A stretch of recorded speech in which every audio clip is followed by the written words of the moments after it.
दोस्तों, जैसा कि आप सब जानते हैं, आज का दिन हमारे लिए बहुत महत्वपूर्ण है। हम लोग देश के प्रथम प्रधानमंत्री पंडित जवाहरलाल नेहरू को भी याद कर रहे हैं और ये एक खास मौका है कि कल भारतीय जनता पार्टी के कुशासन का, झूठ और लूट का 9 साल पूरा हुआ है।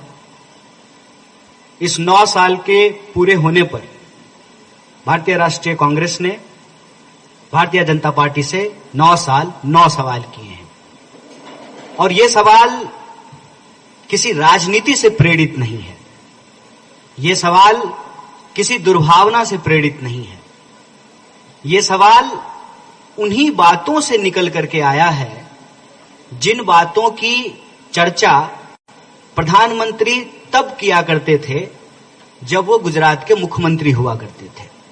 आप सब जानते हैं 2014 में जो आम चुनाव हुआ, उसी 2014 के हिसाब से वो भी कह रहे हैं कि हमारे 9 साल पूरे हुए हैं और हम भी कह रहे हैं कि आपके 9 साल पूरे हुए हैं। हालांकि हम जो सवाल पूछ रहे हैं वो भाजपा की सरकार से पूछ रहे हैं। मजेदार बात यह है कि अब भाजपा भी अपनी सरकार को भाजपा सरकार नहीं कहती है, मोदी सरकार कहती है। हमारे जो सवाल हैं वो सरकार से हैं, प्रधानमंत्री से हैं और यह सवाल हम उन्हीं भाषणों से, उन्हीं वादों से, उनके ही घोषणा पत्र। मैं आपकी जानकारी के लिए, आपको पहले से यह बात पता है, कुछ चीजें आपके स्मरण में दोबारा लाना चाहता हूं। मैं कुछ वादे जो प्रधानमंत्री जी ने इस देश से किए थे, तब वो देश के प्रधानमंत्री नहीं थे, उन वादों को याद दिलाना चाहता हूं, उनको दोहराना चाहता हूं। ये हमने नहीं कहा था, प्रधानमंत्री जी ने कहा था कि हम 100 दिन में काला धन वापस लेकर के आएंगे। प्रधानमंत्री जी ने कहा था कि हम 100 स्मार्ट सिटी बनाएंगे। प्रधानमंत्री जी ने कहा था कि महंगाई को कम करेंगे। प्रधानमंत्री जी ने कहा था कि हर साल 2 करोड़ नौकरी देंगे। इस लिहाज से 9 साल हुए हैं तो लोगों को 18 करोड़ नौकरियां मिलनी चाहिए थी। प्रधानमंत्री जी ने कहा कि हम किसानों की आमदनी को दुगुना करेंगे।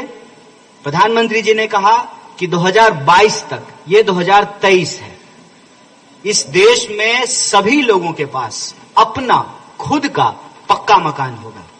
प्रधानमंत्री जी ने कहा था कि अब महिलाओं पे कोई अत्याचार नहीं होगा। प्रधानमंत्री जी ने कहा था कि सबका साथ होगा, सबका विकास होगा और अच्छे दिन आएंगे।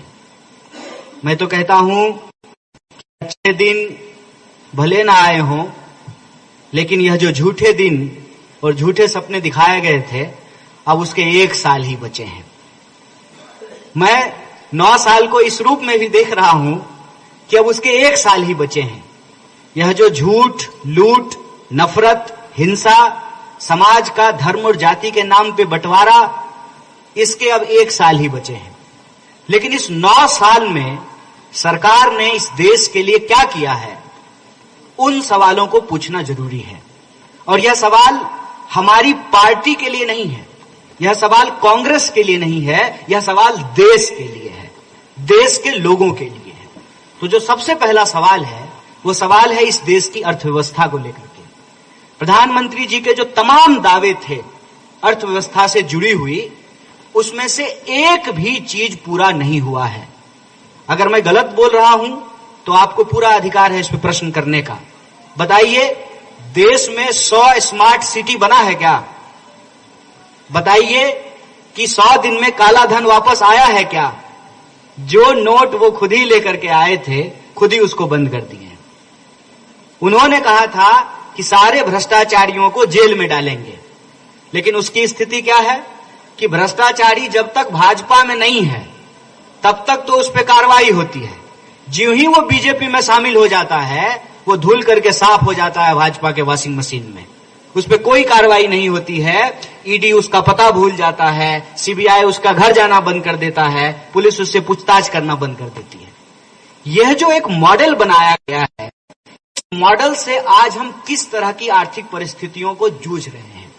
और ये सवाल किसी दल का नहीं है, किसी जो है विचारधारा का नहीं है, यह सवाल देश का है। आप सब मुझे बताइए, बड़े बड़े दावे जो है बीजेपी की तरफ से किए जा रहे हैं। बीजेपी कह रही है कि भारत दुनिया की 5वीं सबसे बड़ी अर्थव्यवस्था बन गई है।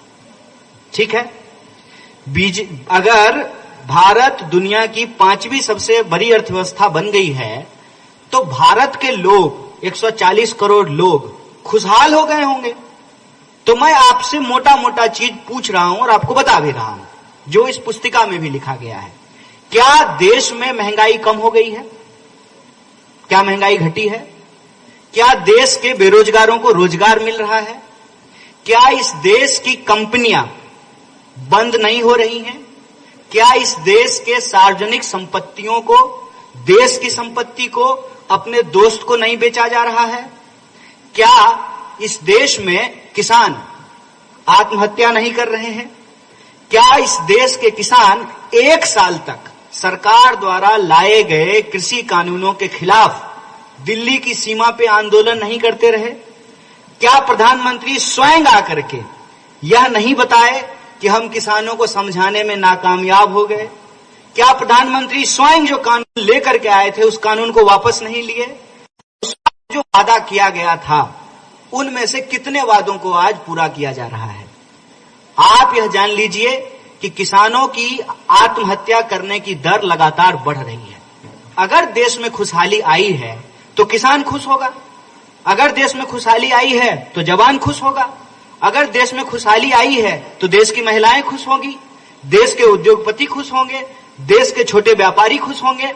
आप अपने आसपास किसी से भी पूछ लीजिए, अगर वह किसी तरह का आर्थिक संकट से नहीं जूझ रहा है तो हम मान लेंगे कि देश में जो है खुशहाली आई है। अगर आर्थिक संकट से जूझ रहा है, इसका मतलब यह है कि भाजपा अदानी को ही अर्थव्यवस्था समझ ली है। भाजपा को यह लगने लगा है कि अदानी का विकास देश का विकास है। भाजपा को यह लगने लगा है कि देश के नाम पर देश की संपत्ति दोस्त को जो है औने पौने दाम में बेच देना है। आर्थिक स्थिति यह है कि डॉलर के मुकाबले रुपया कमजोर हुआ है। आर्थिक स्थिति यह है कि रोजगार के अवसर लगातार कम होते जा रहे हैं और करोड़ों लोगों ने नौकरी ढूंढना बंद कर दिया है। इसका क्या मतलब है? मतलब यह है कि भारतीय राष्ट्रीय कांग्रेस के वक्त जो लोग मिडिल क्लास हुए थे, जो लोग अमीर हुए थे, जो लोग गरीबी रेखा से ऊपर उठ करके आए थे, जिनके घर में 4 व्हीलर आया, जिनके पास अपना पक्का मकान हुआ, जिनके घर में वॉशिंग मशीन आया, टीवी आया, मोबाइल आया, टेलीफोन आया, वो हवाई जहाज पे चढ़ने लगे, जिनके बैंक खातों में सेविंग हुआ, के अवसर नहीं हैं। और जो पैसा वो भारतीय राष्ट्रीय कांग्रेस के समय में कमाए थे, जो पैसा जो सेव किया था उन्होंने भारतीय राष्ट्रीय कांग्रेस के समय में, वो भारतीय जनता पार्टी की सरकार की कुनीतियों के चलते आज उस पर गुजर बसर करने के लिए विवश हैं। देश की वास्तविक स्थिति यह है कि सरकारी क्षेत्रों को अगर आप देख लें तो लाखों पद रिक्त पड़े हुए हैं जिस पर कोई बहाली नहीं होती है। अगर गलती से कहीं वैकेंसी आ जाए तो वैकेंसी आते ही धांधली शुरू हो जाती है। एक तो वक्त पे एग्जाम नहीं होता है, एग्जाम का अगर डेट आ जाए तो एग्जाम हॉल में पहुंचने से पहले ही पेपर लीक हो जाता है, और अगर पेपर हो गया हो, एग्जाम किसी तरह से हो गया हो, तो फिर लोगों को जो है वो नियुक्ति पत्र नहीं मिलती है, उनको जो है बहाल नहीं किया जाता है। सवाल ये है कि अगर दावा कर रहे हैं देश के गृह मंत्री कि देश आर्थिक रूप से खुशहाल हुआ है, किसानों की तरक्की हुई है, किसानों की आमदनी दुगुनी हुई है, तो मैं एक सवाल पूछना चाहता हूं। तो देश के गृह मंत्री ने अपने बेटा को बीसीसीआई का सेक्रेटरी क्यों बनाया? किसान बना देते। अगर किसान इतना खुशहाल हो गया है तो इस देश के मंत्री अपने बच्चों को किसान क्यों नहीं बना देते हैं? अगर किसान की आमदनी इतनी बढ़ गई है, इतनी खुशहाली बढ़ गई है, तो वो अपने बच्चे को क्यों नहीं किसान बना रहे हैं? हकीकत यह है कि इस देश का प्रथम उत्पादक, फर्स्ट प्रोड्यूसर सरकार की पॉलिसी के चलते आज घुट घुट कर अपनी जिंदगी जीने को विवश है। चाहे आप किसान की बात कर लें, या छोटे व्यापारियों की बात कर लें। दूसरी बात ये क्या कह रहे हैं कि देश में मैन्युफैक्चरिंग बढ़ गया है। किसका? देश की कंपनियों का। मेक इन इंडिया का क्या मतलब होता है? मेक इन इंडिया का मतलब सिर्फ ये नहीं होता है कि भारत के भीतर बन रहा है, मतलब ये होता है कि भारत के लोग बना रहे हैं, भारत की कंपनी के लिए बना रहे हैं और भारत के लोगों के लिए बना रहे हैं। ये होता है ना। आप मुझे बता दीजिए, यहां बैठे हुए जितने लोग हैं, आपके पास जितने भी तरह का चीज आप इस्तेमाल कर रहे हैं, उसमें से कितना सामान जो है वो भारत की कंपनी बना रही है। मोबाइल पे बड़े बड़े दावे किए जा रहे हैं, सब अपना अपना मोबाइल निकाल करके देख लीजिए कौन कंपनी का मोबाइल यूज कर रहे हैं। सामने इतना कैमरा लगा हुआ है, कैमरा निकाल करके देख लीजिए कौन सी कंपनी का कैमरा इस्तेमाल कर रहे हैं। जिस गाड़ी से चल करके आप इस प्रेस कॉन्फ्रेंस में आए हैं, वो गाड़ी की कंपनी किस देश की है?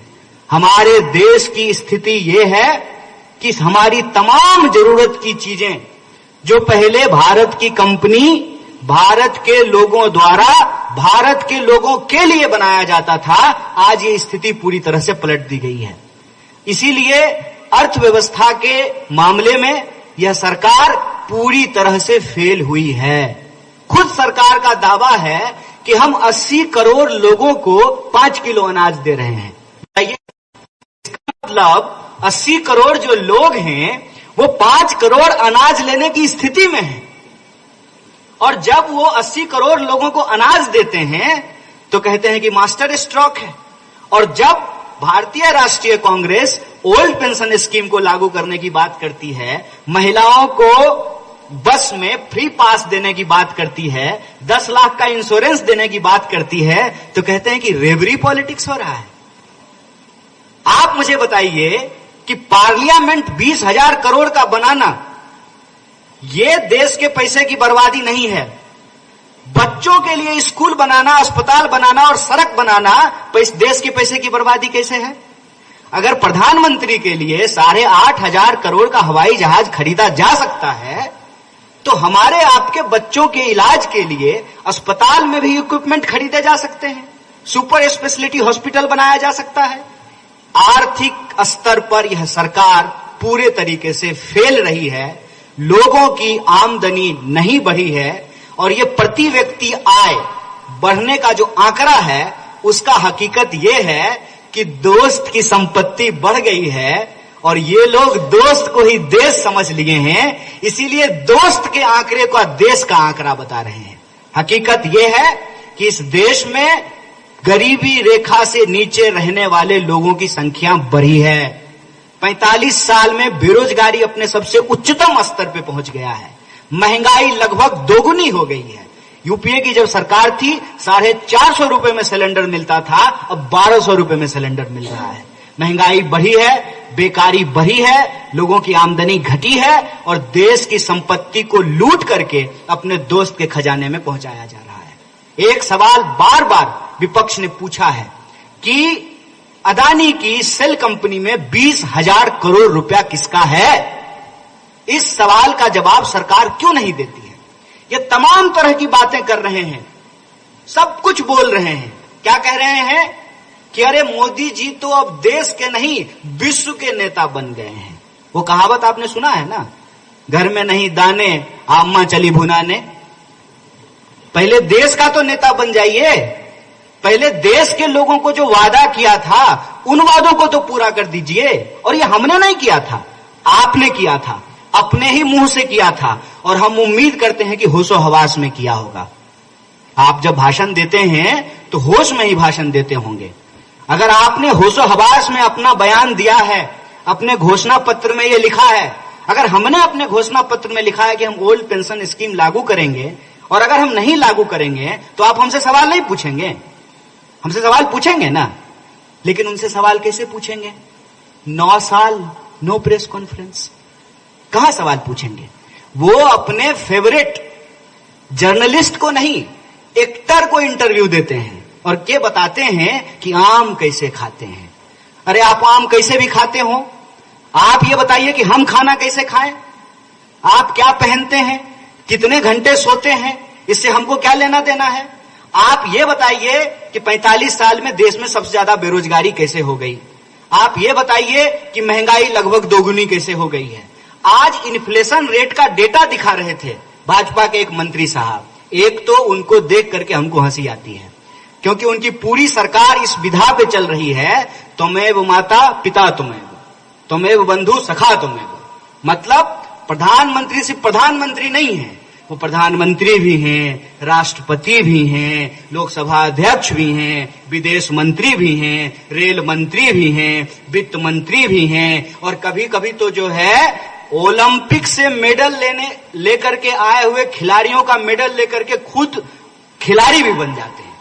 तो वो राजा बाबू हैं, उनको जब मन करता है वो बन जाते हैं। नहीं, जब कहते हैं कि देश का डंका विदेश में बज रहा है, तो मैं पूछता हूं कि विदेश मंत्री कौन है? कौन है विदेश मंत्री? लोगों को यह सवाल अपने मन में पूछना चाहिए कि 2014 में हमने प्रधानमंत्री चुना कि वास्को डी गामा चुन लिया है। यह सवाल तो पूछना चाहिए ना। प्रधानमंत्री को तो मुझे लगता है कि कई बार यह भ्रम होता होगा कि अपने ही देश में पूरा इवेंटबाजी हो गया।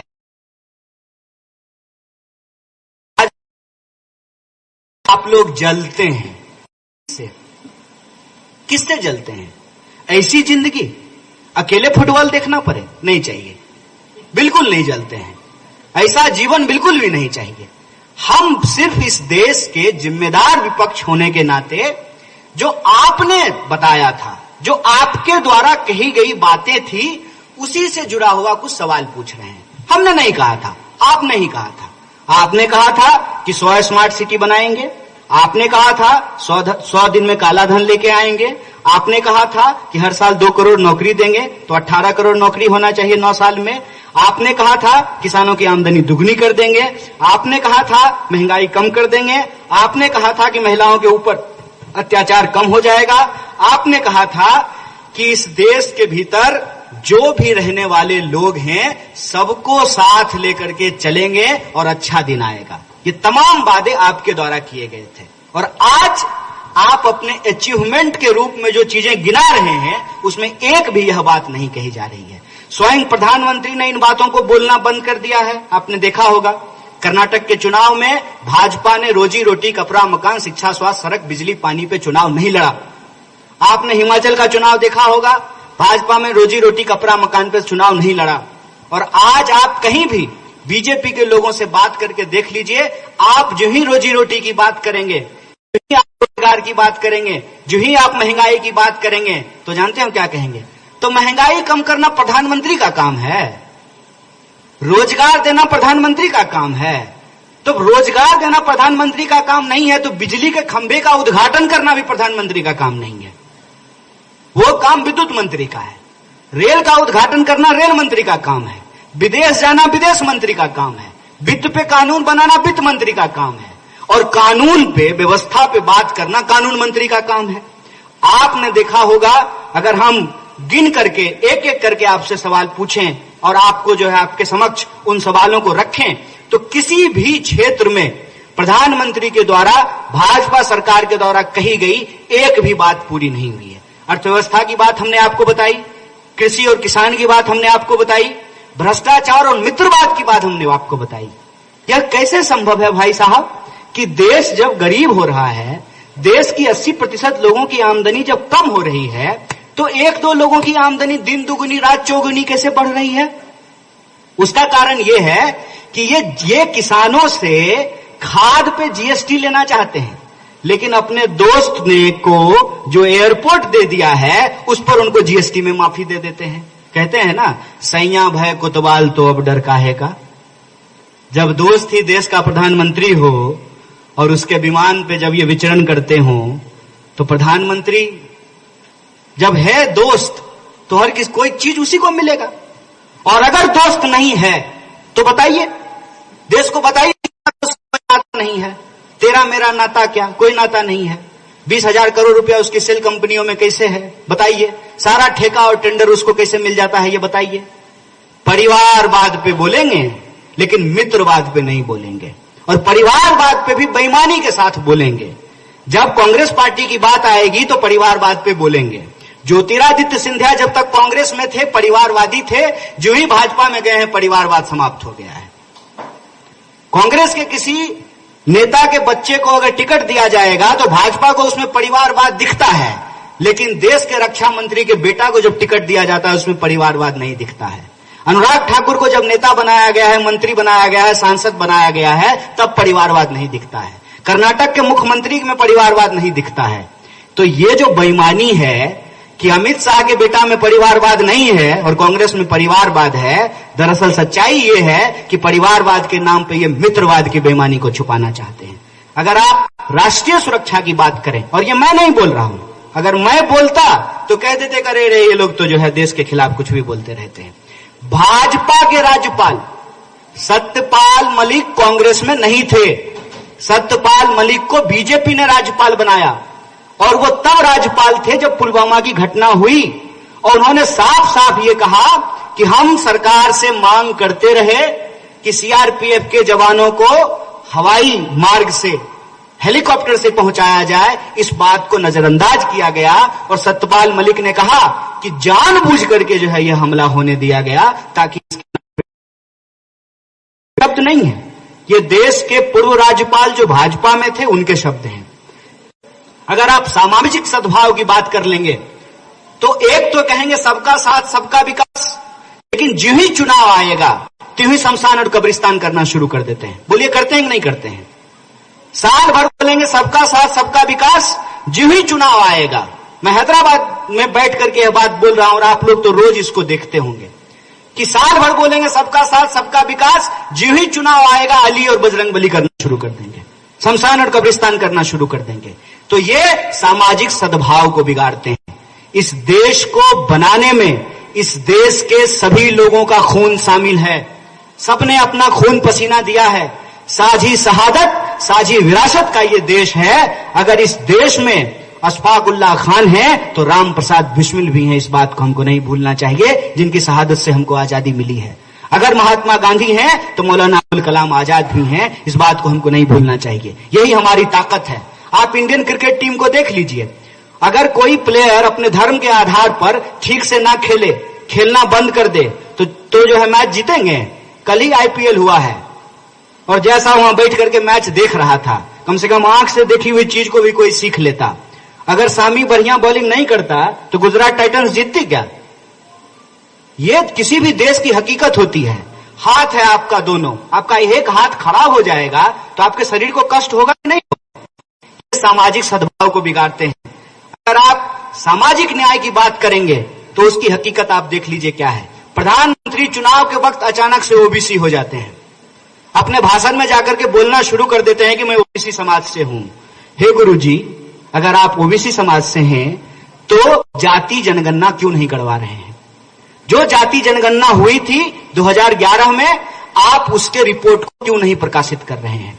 जो जनगणना 10 साल में होनी थी, जाति जनगणना तो छोड़ दीजिए, जो सामान्य जनगणना थी वो भी आप नहीं करवा रहे हैं।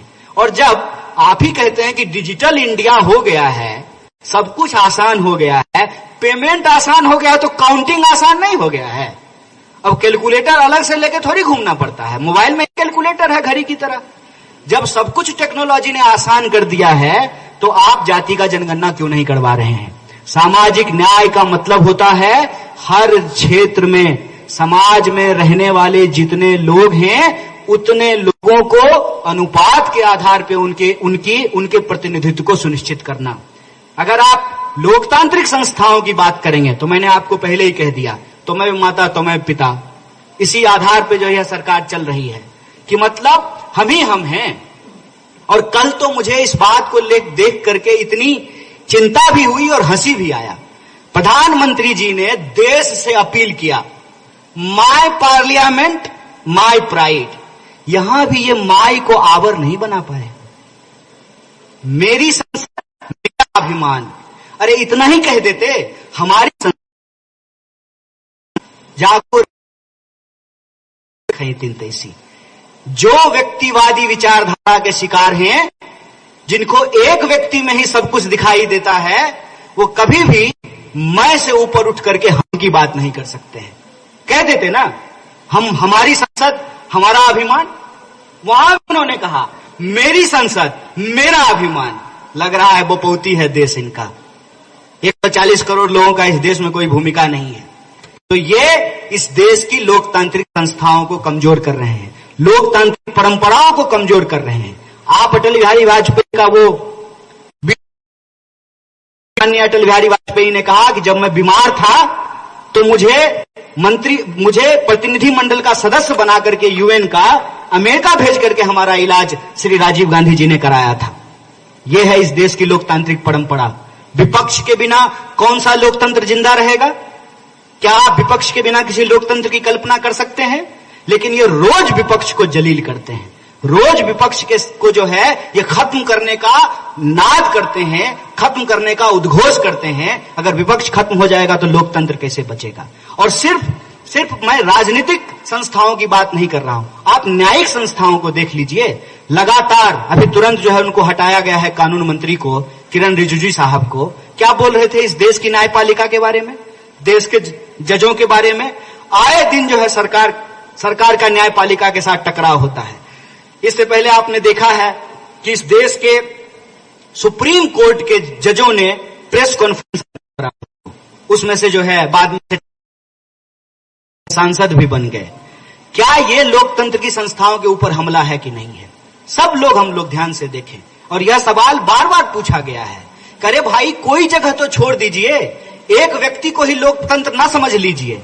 आप तो कहीं भी जाइए, आप वॉश बेसिन के सामने भी प्रधानमंत्री को देखेंगे, बाथरूम में भी प्रधानमंत्री दिखेंगे, पेट्रोल पंप पर भी प्रधानमंत्री, अखबार में भी प्रधानमंत्री, टीवी पर भी प्रधानमंत्री, मोबाइल पर भी प्रधानमंत्री। इतना टू मच प्रधानमंत्री हो गया है, लगता है कि हमने एक प्रधानमंत्री नहीं चुना है, सर्वत्र सर्वव्यापी प्रधानमंत्री चुन लिया है, कण-कण में प्रधानमंत्री बस रहे हैं। इतना आत्ममुग्धता, इतनी आत्ममुग्धता, इस आत्ममुग्धता के चलते इस देश की लोकतांत्रिक संस्थाओं को जो रौंदने के लिए तैयार है, जो इस व्यवस्था है उस व्यवस्था को ये रौंदने के लिए तैयार है। यह सत्ता का अहंकार है और इस सत्ता के अहंकार के चलते आए दिन लोकतांत्रिक संस्थाओं को कमजोर किया जाता है। आप लोग भी तो लोकतंत्र के चौथे स्तंभ हैं। यह प्रश्न लोग पूछ रहे हैं, या पत्रकार यह सवाल कर रहे हैं, 9 साल 9 प्रेस कॉन्फ्रेंस क्यों है, 9 साल 9 जॉब क्यों है? यह प्रश्न लोग पूछ रहे हैं और यह प्रश्न सरकार से पूछा जाना चाहिए। और आज के वक्त में सरकार से सवाल पूछना ही देशभक्ति है, देश प्रेम है। और सत्ता के सामने नतमस्तक हो जाना, निरुत्तर हो जाना, बिछ जाना, यह देश के साथ गद्दारी है, देश के साथ बेईमानी है। और एक बात हम बार बार कह रहे हैं कि जन कल्याण की जो योजनाएं हैं, लगातार उन योजनाओं को कम किया गया है, बस नाम बदल दिया गया है। इंदिरा आवास योजना का नाम प्रधानमंत्री योजना कर दीजिए। जो लाल कार्ड, नीला कार्ड, हरा कार्ड बना करके खाद्यान्न योजना था, उसका नाम इन्होंने प्रधानमंत्री खाद्यान्न योजना कर दिया है। मनरेगा को ये पहले खत्म करना चाहते थे, खत्म नहीं कर पाए तो उसका जो है बजट कम कर दिया है। सूचना के अधिकार के तहत हमको, हमारी देश की जनता को यह अधिकार मिला कि हम सरकार से सवाल पूछ सकते हैं कि बताओ हमारे टैक्स के पैसे का क्या हो रहा है। आप सबने देखा कि जो पीएम केयर फंड है उसके बारे में कहा सूचना के अधिकार के अंतर्गत नहीं आता, प्रधानमंत्री आता है, लेकिन प्रधानमंत्री केयर फंड जो है वो सूचना के अधिकार के अंतर्गत नहीं। इसका मतलब है कि वो प्रधानमंत्री के केयर के लिए बना है, तभी तो उसका जो है हिसाब देने के लिए तैयार नहीं है। इन तमाम आप योजनाओं को देखेंगे तो आपको यह पता चलेगा कि यह सरकार प्रचार ज्यादा करती है, काम कम करती है। 1 पैसे का काम करेगी, 100 पैसे का प्रचार करेगी। पूरा देश जो है ये इवेंट मैनेजमेंट में जो है, इवेंट में लोगों को उलझा करके रखते हैं। और इसी इवेंट मैनेजमेंट की मानसिकता का भुगतान इस देश को भुगतना पड़ा जब कोरोना जैसी महामारी से यह देश जूझ रहा था। क्या कहा? ताली बजा दीजिए, मोमबत्ती जला दीजिए। और आज जब कोरोना से हम लोग गुजर गए हैं तो अपनी पीठ किस बात पे थपथपा रहे हैं कि हमने 200 करोड़ वैक्सीन का डोज दिया है। तो जब 200 करोड़ वैक्सीन का डोज भिजवा रहे थे, और झूठ का आप तासीर इस बात से अंदाजा लगाइए कि उनके भी मंत्री ऑक्सीजन सिलेंडर के बिना मर गए, उनके भी सांसद ऑक्सीजन सिलेंडर के बिना मर गए, उनके भी एमएलए ऑक्सीजन सिलेंडर के बिना मर गए। हम में से यहां इस हॉल में बैठा कौन सा ऐसा व्यक्ति है जिसका जानने वाला, परिवार वाला, दोस्त, सगा संबंधी कोरोना महामारी में अपनी जान न गंवाया हो। 40 लाख से ज्यादा लोगों को अपनी जान गंवानी पड़ी और उस महामारी में भी ये अवसर ढूंढ करके अपना पीठ थपथपाने का कोई मौका नहीं जाने दिए। कोरोना का वैक्सीन देश में बना, देश के लोगों ने उसको लगाया, उसका इस्तेमाल किया, लेकिन ये क्या कहते हैं, हमने लगवाया। अरे अगर आपने लगवाया तो जरा हमको बताइए कि पेट्रोल के ऊपर जो टैक्स लिया जा रहा है ज्यादा, उस वक्त आप क्या कहते थे? आप कहते थे कि जो वैक्सीन लग रहा है ना, उसका खर्चा पेट्रोल से वसूला जा रहा है। तो जब खर्चा हमसे वसूल करके हम ही को जो है वैक्सीन लगाया गया है, तो पीठ अपना क्यों थपथपा रहे हैं? ये पीठ अपना इसलिए थपथपा रहे हैं कि इस सरकार की एक नीति है, इस सरकार की एक नियत है कि जब लोग हमसे सवाल पूछने लगे तो गोल पोस्ट बदल दो। आप देखिए कि 2014 में बीजेपी का जो गोल पोस्ट था, 2019 में वो गोल पोस्ट नहीं था और 2024 में भी वो गोल पोस्ट नहीं। बोल करके अपनी बात खत्म करो। बात महंगाई कम करेंगे, काला धन लाएंगे, 100 स्मार्ट सिटी बनाएंगे, ये देश में 14 तो हर 5 साल में 2019 में उन्होंने अपने द्वारा किए गए एक भी वादे को पूरा नहीं, पोस्ट बदल दिया और गोल पोस्ट बदल करके ये क्या कहने लगे, याद कीजिएगा इस बात को। 2014 में कहा अच्छे दिन आएंगे, 2019 में कहा मोदी नहीं तो कौन, मोदी को अगर नहीं लेकर के आओगे तो देश की सुरक्षा कौन करेगा, पड़ोसी देश हमारे ऊपर हमला करने के लिए तैयार है, उससे कौन लड़ेगा। मोदी के सामने क्या विकल्प है, ये 2019 में बोला गया। अब वो भी हमने देख लिया, पुलवामा की हकीकत सामने आ गई, उनके ही द्वारा बनाए गए राज्यपाल ने उस पर सवाल पूछ दिया, तो अब वो गोल पोस्ट शिफ्ट करके जानते हैं क्या कह रहे हैं, डंका बज रहा है। कहां? दुनिया में। मतलब गर्व की अनुभूति से रोटी के सवाल को ये भुला देना चाहते हैं। हम अमेरिका को देख करके समझेंगे कि महंगाई बढ़ी है कि नहीं बढ़ी है। कल बीजेपी के एक नेता प्रेस कॉन्फ्रेंस कर रहे थे और हमारे इस 9 साल 9 सवाल के जवाब में जानते हो क्या कह रहे थे, महंगाई तो अमेरिका, महंगाई तो यूक्रेन में भी बढ़ गया है, इन्फ्लेशन रेट जो है वो कम है, इकोनॉमी 3.5 ट्रिलियन हो गई है, पांचवें सबसे बड़ी अर्थव्यवस्था बन रही है। दिल पे हाथ रख करके पूछिए, आपको ये अपना जेब देखने की जरूरत है कि न्यूयॉर्क देखने की जरूरत है? सोच के बताइए। आपके इर्द गिर्द लोग रोजगार के लिए भटक रहे हैं कि नहीं भटक रहे हैं? हर चीज आपको दोगुने रहा है। तो फिर से उन्होंने गोल पोस्ट चेंज कर दिया है और इस बार वो ये नहीं कहने वाले हैं कि मोदी नहीं तो कौन। जानते हो क्या कहेंगे? विश्व में नाम हो रहा है, विश्व गुरु जो है रोजी रोजगार और नाला का पानी और बिजली और किसान और मजदूर, महिला सुरक्षा, महंगाई, इन चीजों में फंसे हुए हैं। विश्व में नाम हो रहा है। अरे क्या चीज में नाम हो रहा है भाई? उस नाम को लेकर के हम क्या करेंगे जब 45 साल में देश में सबसे ज्यादा बेरोजगारी होगी, दुगनी महंगाई होगी, हर तरफ जो है लोगों को नफरत के आधार पर लड़ाया जाएगा, इंसान को आपस में बांटा जाएगा। उस नीति पे यह सरकार चल रही है जिस नीति पे अंग्रेज चला करते थे, फूट डालो राज करो। तो फूट डालो राज करो की यह राजनीति नहीं चलेगी। जो वादे सरकार ने किए थे उन वादों पर हम सरकार से सवाल करेंगे और एक मजबूत विपक्ष की जो हमारी जिम्मेदारी है उसको निभाते हुए बार बार यह पूछेंगे कि 9 साल देश बेहाल, 9 साल देश बेहाल, दोस्त मालामाल, और ये देश के नाम पे दोस्त की राजनीति नहीं चलेगी। देश हम सबसे बनता है और हम सबका सवाल रोजी रोटी, कपड़ा, मकान, शिक्षा, स्वास्थ्य, सड़क, बिजली, पानी का सवाल, यह सवाल हम पूछेंगे। तो 9 साल के इस अवसर पर कांग्रेस पार्टी ने, भारतीय राष्ट्रीय कांग्रेस ने 9 सवाल पूछे हैं। हमने अपनी बात को आपके सामने रखा।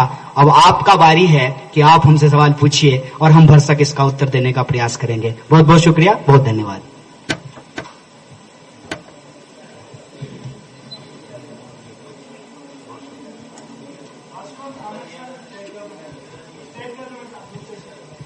आज एक विशेष अवसर है, जैसा कि मैंने आपको शुरू में ही कहा कि पूरे देश में 35 शहरों में भारतीय राष्ट्रीय कांग्रेस प्रेस कॉन्फ्रेंस कर रही है और जो हमारा राष्ट्रीय मुद्दा है, जो भारतीय जनता पार्टी की सरकार के 9 साल पूरे हुए हैं, उससे संबंधित 9 सवाल हम लोग पूछ रहे हैं। तो आज के प्रेस कॉन्फ्रेंस में भी हम उन्हीं सवालों के इर्द गिर्द सवाल लेंगे।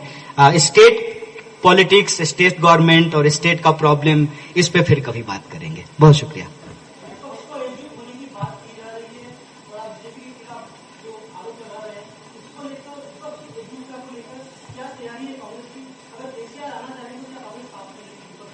देखिए, एक बात तो ये है कि विपक्ष को एकजुट करने की कोशिश की जा रही है, या ये कि क्या आपको नहीं लगता है कि विपक्ष को एकजुट होकर के जवाब देना चाहिए? तो मैं इस सवाल के जवाब में हमेशा कहता हूं कि हम विपक्ष को देखते कैसे हैं। विपक्ष का मतलब सिर्फ दल नहीं होता है। विपक्ष का मतलब एक शक्ति होती है, एक ताकत होता है, एक सोच होती है, एक विचारधारा होता है और उसके आधार पर ही उनकी एकता बनती है। मतलब ये कि फर्ज कीजिए कि आप और हम एक बस से जा रहे हैं, हमारा और आपका हित आपस में जुड़ा हुआ है। कोई आकर के अगर उस बस पे हमला करेगा तो हम मिल करके जो है उसका मुकाबला करेंगे। ये सीधी सी बात है। ये विपक्ष को हमको हमेशा समाज में देखने का कोशिश करना चाहिए। जब हम विपक्ष को दल में ढूंढने की कोशिश करते हैं तो कई बार मात खा जाते हैं। तो हमारा मानना है कि सरकार की नाकामियों के चलते, सरकार की बेईमानी के चलते, सरकार की मित्रवाद की नीति और नियत के चलते देश में एक विपक्ष तैयार हो रहा है और संघर्ष के मैदान में उसकी एकजुटता बन रही है। और मैं आपकी जानकारी के लिए बता दूं, जब मैं पहली बार हैदराबाद आया था तो मैं भारतीय राष्ट्रीय कांग्रेस का हिस्सा नहीं था, लेकिन आज मैं भारतीय राष्ट्रीय कांग्रेस का हिस्सा हूं क्योंकि इस देश में 2 तरह की बातें हैं, 2 तरह का सोच है। एक वो है जो महात्मा गांधी के उस विचार पे भरोसा करते हैं, रघुपति राघव राजा राम, पतित पावन सीताराम, ईश्वर अल्लाह तेरो नाम, सबको सन्मति दे भगवान।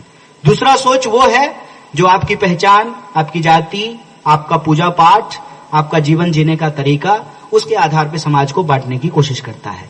तो ये जो 2 तरह के फोर्स हैं, 2 तरह की जो ताकत है, उसमें देश से प्यार करने वाले लोग हैं वो एकजुट हो रहे हैं। हम इसको दल के तौर पे नहीं देखते हैं।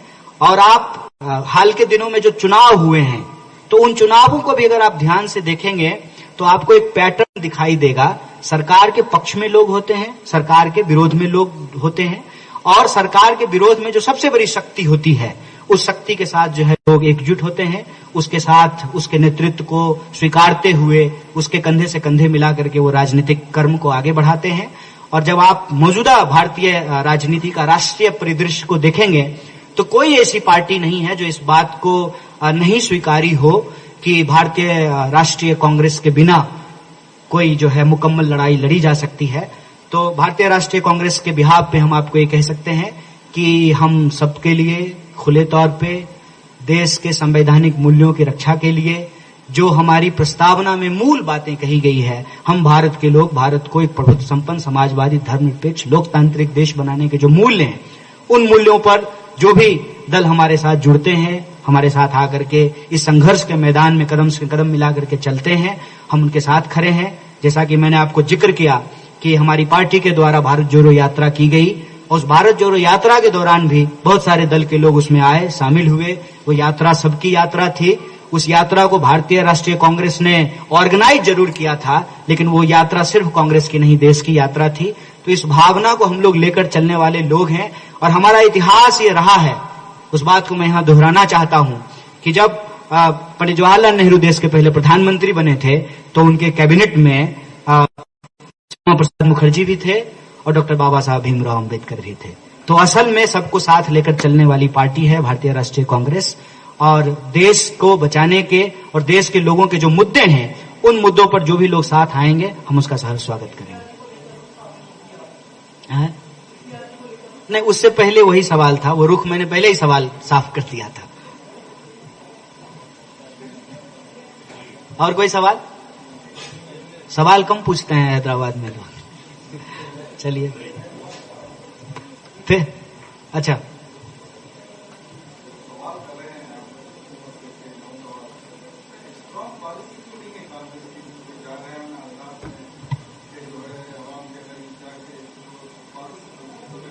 देखिए पॉलिसी नहीं, सिर्फ सवाल नहीं कर रहे हैं। एक तो हम जो सवाल पूछ रहे हैं, हमको जहां जहां मौका मिल रहा है उन सवालों को हम हल कर रहे हैं। ये बात एक बात स्पष्ट मैं कर देना चाहता हूं। जहां भी हमारी सरकार बन रही है हम प्रो पीपल गवर्नमेंट बना रहे हैं, उसमें हम वेलफेयरिज्म को रेबरी नहीं समझ रहे हैं। वो जनता का अधिकार है।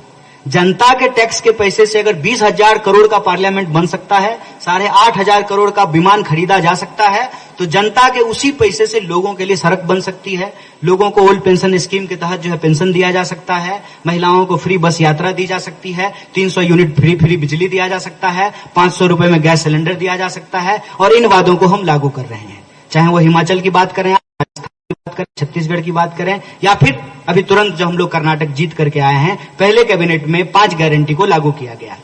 तो सिर्फ हम सवाल नहीं पूछ रहे हैं, और ये सवाल जो हम लेकर के आए हैं, एक तो बीजेपी ने जो वादा किया है उन्हीं से यह सवाल पैदा हुए हैं।